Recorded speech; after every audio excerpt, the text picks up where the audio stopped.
420 Radio News for Friday, March 28th, 2014. I'm Russ Belville. Minnesota Governor Mark Dayton is denying he ever told Jessica Hauser to get medical marijuana from street dealers. As we reported yesterday, Hauser and other parents of epileptic children met privately with the governor on March 13th to lobby for a medical marijuana bill. Hauser said, quote, "I told Governor Dayton in great detail our story and our struggles. My optimism quickly turned to dismay when, after hearing my son's story, the governor actually suggested I should just find medical marijuana for my son off the street." End quote. When asked if Hauser's claim was true, Dayton said no, and as reporters asked follow-up questions, he said, quote, "I've said all I'm going to say about medical marijuana. I've issued a statement. I've answered questions. I'm just not going to discuss it further." End quote. Dayton said the issue has been very difficult for him, explaining, quote, "It's very hard to be vilified. It's very hard to be told that I don't care about people and their suffering." End quote. The New Hampshire House has just voted down a legalization bill it had previously passed. In January, the House had become the first state legislative body to vote for legalization by 170 to 162. The law would have allowed the possession and purchase of up to an ounce of marijuana, subject to a $60 wholesale tax. However, the bill could not generate enough support in the House Ways and Means Committee, and the Republican-controlled Senate indicated it would not let the measure get passed. Even if it did pass the Senate, Democratic Governor Maggie Hassan had vowed to veto it. On Wednesday, the House voted again and defeated the bill 192 to 140. Maryland's Senate has just passed a marijuana decriminalization bill for the second year in a row. SB 364 would replace criminal penalties for the possession of up to 10 grams of marijuana with a civil fine of up to $100. The bill was passed by all the Senate Democrats, with 7 Republicans crossing the aisle for a 36-8 victory. More than 2/3 of Maryland voters, or 68%, support changing state laws to make possession of small amounts of marijuana a civil offense punishable by a fine of up to $100, according to a survey conducted in September by Public Policy Polling. The House Judiciary Committee will now take up the measure. The country of Uruguay will implement controls on marijuana tighter than anything proposed in Washington and Colorado.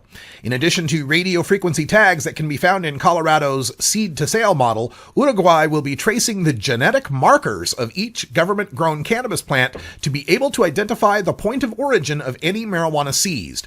Uruguay's drug czar, National Drug Commission President Julio Calzada, explained, quote, "There will be a registration system for the growing clubs and for self-growing. The information about each plant will remain in a database. What we want to know is that what's being planted here isn't leaving the country." End quote. An Iowa Democratic gubernatorial candidate is attempting a last-hour bid to pass medical marijuana in the state. State Senator Jack Hatch is retooling the whole plant medical marijuana legislation that was declared dead on arrival when no Republicans would sign on in this GOP-controlled state. To attract the support of 5 Republicans who have signed on to support a medical marijuana research bill, Hatch has modified the bill to only apply to children with epilepsy who could be helped by a non-smoked cannabis extract high in CBD and low in THC. Like bills passed in Utah and Alabama and currently considered elsewhere, desperate parents would have to acquire CBD oil from out of state and risk breaking that state's laws and federal drug trafficking laws to bring the medicine back into Iowa.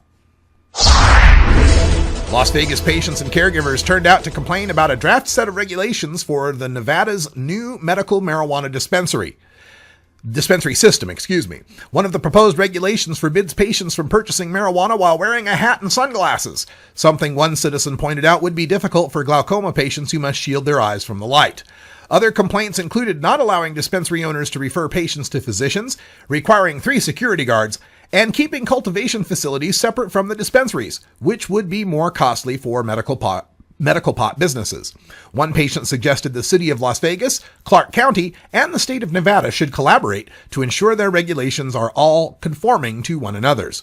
As dispensaries open, new patients living within 25 miles are not allowed to grow at home.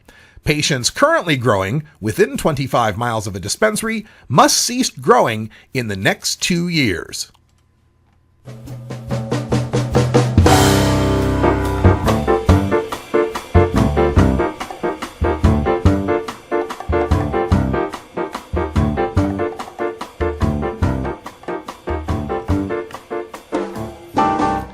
This has been your 420 Radio News for Friday, March 28th, 2014.